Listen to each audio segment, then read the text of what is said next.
I love your Canadian accent. It's awesome. Toronto was fully swept up in Caitlin Clark fever. And yes, that is the correct way to pronounce it.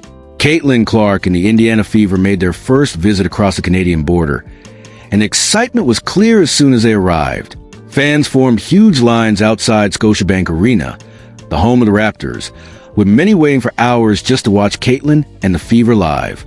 The massive interest reportedly led to another arena change because of the demand connected to Caitlin. Before the record-breaking night began, the Fever players were enjoying their time in Canada. Caitlin, Sophie Cunningham, and Lexi Hull sampled Canadian snacks and enjoyed trying the local food. Sophie appeared happy to experience the Canadian menu, but the fans in Toronto had a very different welcome prepared for her. Their feelings became obvious the moment she entered the court. Rather than allowing the crowd to affect her, Sophie remained composed and later found her own way to respond. That situation became even more interesting as the game became more competitive. But before the action started, Caitlin shared an important moment with reporters. She was asked about her legacy and the influence she has already created in basketball.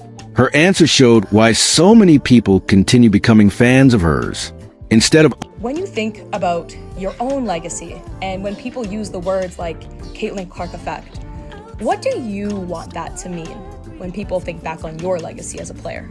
Yeah, I mean, I hope at the end of the day, a lot of my favorite players growing up, I don't know how many points they ever ended up scoring, or I don't know how many three-pointers they made. Hopefully it's just the impact that you can leave on people and the way you made them feel. And I think that's kind of been the story of my career, and I hope, when I'm done playing one day, that's what people remember the most about me, is the way I've been able to unite people to cheer on basketball and love a game, or bring people together to, love a sport in a way that they maybe never have before. There's so many people that have gone to me and been I've never watched women's basketball before, and I don't take offense to that.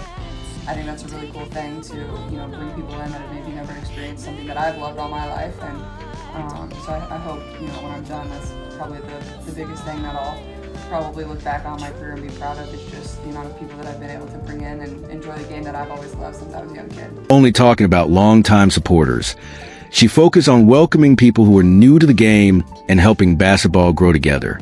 Her words revealed a lot about how she sees the impact of her rising popularity. Caitlin explained that new fans should always be welcomed, even if they were not there from the start.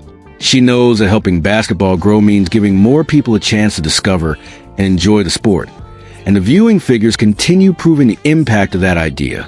The Fever's recent matchup with the Atlanta Dream drew an enormous 2.6 million viewers on ESPN and reportedly climbed to nearly 4 million at its highest point.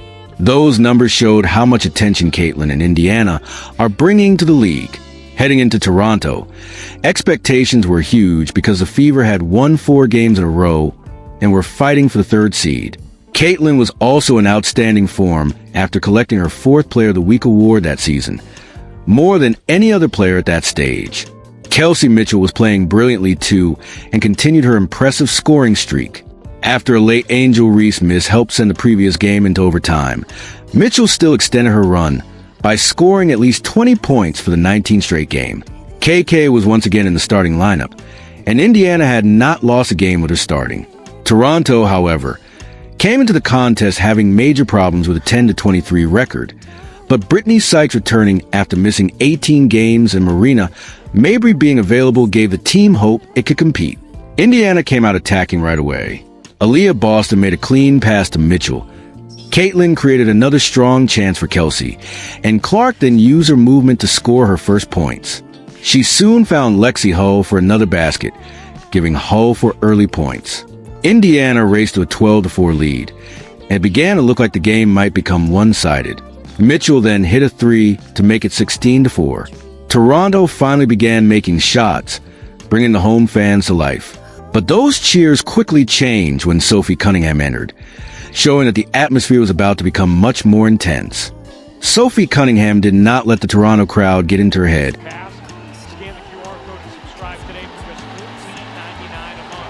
and answered the noise by knocking down a 3-pointer, giving the fans even more to react to. But the biggest story of the opening quarter was Kelsey Mitchell. She scored 16 points in the first period, and Indiana looked completely in charge. The second quarter followed a similar pattern. Caitlin hit a step-back 3, then set up Aaliyah Boston for another great scoring opportunity with an accurate pass. Mitchell continued showing her skill in transition, while Caitlin absorbed contact and still finished the play. With the score at 48-32, the Fever seemed to be in complete control. Toronto was not ready to quit, however, and the game became much tighter during the third quarter. Mitchell had a heated moment with Marina Mabrey, something fans rarely see from Kelsey. She clearly showed that she did not want another situation like that, proving how competitive the game had become. Caitlin answered Toronto's push with 2 important three-pointers to stop their momentum. Mitchell then went back to work, scoring again and again before reaching 29 points at the end of the third quarter. Her performance gave her 20 or more points in 20 consecutive games, matching a WNBA record. Indiana needed that scoring badly because Caitlin was dealing with turnovers while Lexi Hull missed several open shots from 3. Then something unexpected happened. Mitchell never returned for the entire fourth quarter, giving Toronto a real opportunity to get closer. The Fever seemed safe when Sophie Cunningham hit a late to stretch the lead back to 10. But Marina Mabrey responded with 2 consecutive threes and suddenly cut the difference to 4. Luckily for Indiana, Toronto could not maintain that run, and the Fever held on for a 101-95 win. It was not their best overall game, but it proved how dangerous their offense remains under pressure. Caitlin ended with 24 points and 7 assists. The turnovers were an issue, and it was not her strongest complete game, yet she still performed at an MVP level. She also became the fastest point guard in WNBA history to reach 700 points in one season. Mitchell scored 29 despite missing the entire fourth quarter. Another league record was also set, as Caitlin Clark and Kelsey Mitchell scored at least 20 points together for the 16th time that season, creating a new single-season record for a duo. Sophie deserves credit too. Even with Toronto fans booing her throughout the night, she kept shooting confidently and finished the game leading the league in three-point percentage. Her calm response to the hostile crowd became one of the most memorable moments of the night. The strongest part of Sophie's reaction was that she never allowed the crowd to control her emotions.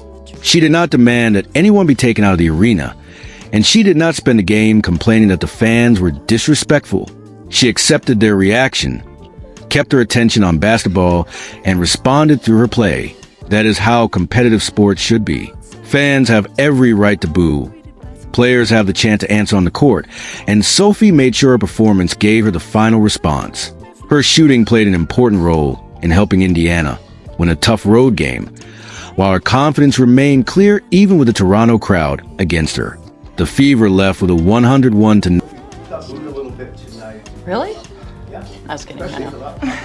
But you know what? I will tell you, I want to shout out the Tempo crowd in the city. I think we've had so much fun. It's my first time being in Canada. It's a lot of our first times being in Canada. But the crowd was absolutely amazing. And, you know, I think that's what sports is all about. You're going to get boos, you're going to get cheers. But just the fact that they're so passionate, they're loud, and they're putting on for the city, I think it's amazing. So shout out to you guys for coming out. 95 victory, and Sophie left knowing she had handled the pressure without allowing it to distract her.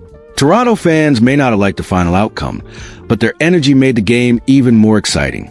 In the end, Indiana proved it can still win when things are not going perfectly. Caitlin produced another big scoring night. Kelsey continued her record-level run, and Sophie delivered one of the biggest moments that had nothing to do with the final score. It was another game showing why the Fever continue receiving so much attention throughout the WNBA. If you watched all the way to the end, leave a trophy in the comments because you made it through the full story. Thanks for watching.